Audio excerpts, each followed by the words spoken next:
Wisst ihr, wie ihr noch mehr Aroma in eure Cantuccini bringt? Ihr röstet die Nüsse vorher an. Ich habe hier jetzt die ganzen Mandeln, die ich ohne Fett vorsichtig angeröstet habe. Die dürfen jetzt abkühlen. Zwischenzeitlich fangen wir schon mal mit dem Teig an.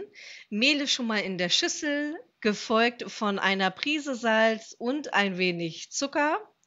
Danach füge ich noch ein ganzes Ei dazu und ein bisschen Butter. Wenn ihr die vegane Variante haben wollt, schreibt es mir mal gerne in die Kommentare. Als Backtriebmittel hier auf meinem Kanal kommt noch Wasserkefir hinzu, noch ein bisschen Milch und wer es da hat, Lievito Madre, ein milder Sauerteig. Wirklich richtig lecker. Und dann habe ich hier aus meiner Retterbox noch Zitronenschale. Die ist schon länger abgelaufen und ich wollte jetzt mal ausprobieren, hat die an Geschmack verloren oder nicht, weil so hat sie jetzt noch gut gerochen, schön zitronig. Das testen wir mal aus. Das Ganze wird ordentlich durchgeknetet und erst dann kommen die abgekühlten Mandeln hinzu und werden einmal untergehoben. Ihr könnt es auch theoretisch per Hand machen. Der Teig ist aber sehr klebrig, von daher empfehle ich euch, das ganz einfach in der Küchenmaschine zu machen. Den Teig abdecken, natürlich so, dass er nicht austrocknet und schön kuschelig warm stellen.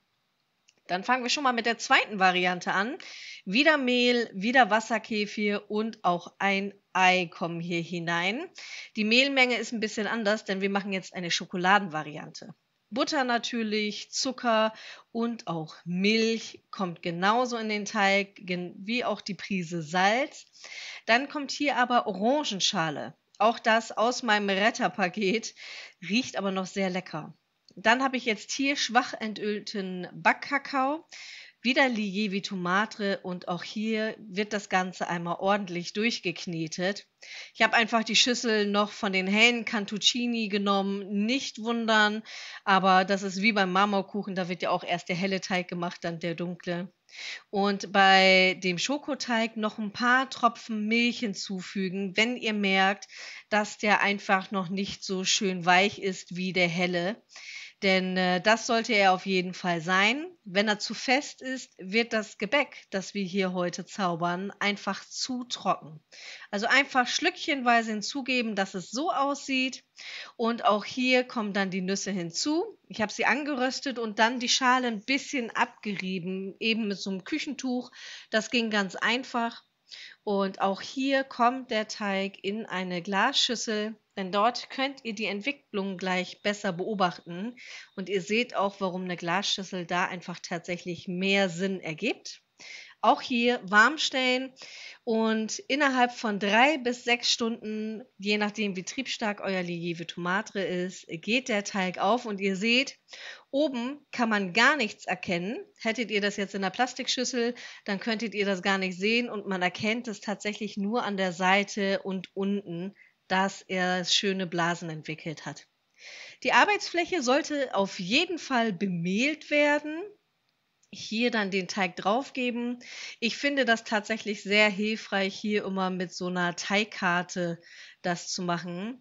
Allerdings wurde mir von der Seite zugeflüstert, noch ein bisschen was in meinem Glasgefäß übrig zu lassen, damit wieder ein bisschen genascht werden darf.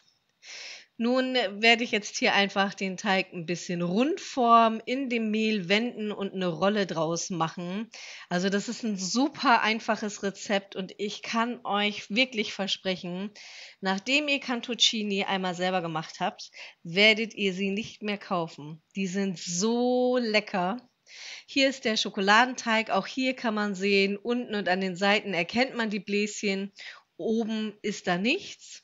Ich bemehle jetzt einfach hier nochmal die Arbeitsfläche und auch hier kommt der Teig einfach drauf.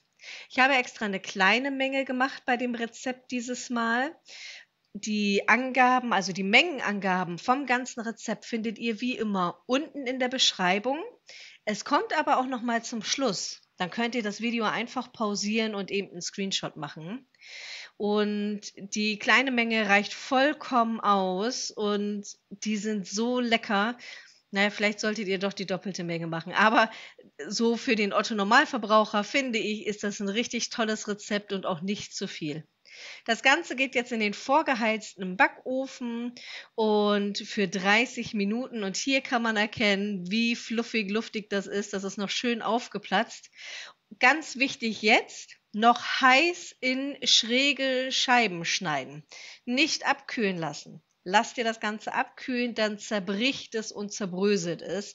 Das wäre schade, denn wir müssen es jetzt in Streifen schneiden, um es danach noch einmal zu backen und hier diese tollen Brotscheiben einmal noch mal durchtrocknen zu lassen. So ähnlich wie beim Zwieback, noch ein bisschen weniger aufwendig. Das Ganze geht noch mal für eine Viertelstunde in den Backofen. Auch beim Schoko Cantuccini, auch hier einmal in schräge Scheiben. Und das ist so lecker. Und ich kann tatsächlich sagen, auch wenn das schon seit einem Dreivierteljahr abgelaufen ist, haben die Zitronen- und Orangenschale keinen Geschmack und kein Aroma eingebüßt. Die sind noch richtig lecker gewesen. Also von daher lasse ich mir noch ein bisschen was einfallen, was man mit Orangen- und Zitronenschale noch alles machen kann. Ich habe da schon so ein paar Ideen an meine Mitglieder weitergegeben. Die haben auch schon entschieden, was sie sich wünschen. Also bereite ich da was für euch vor. Auch die Schokostücke werden hier noch mal drauf drapiert. Wenn ihr wollt, könnt ihr sie zwischendurch auch noch mal eben wenden, wenn ihr sonst so ein ungleiches Backergebnis habt. Ich konnte die jetzt einfach so lassen und schaut euch das an. Das ist eine richtig große Menge, die wir da jetzt haben. Und die sind noch recht frisch, also die sind noch nicht richtig fest und hart geworden.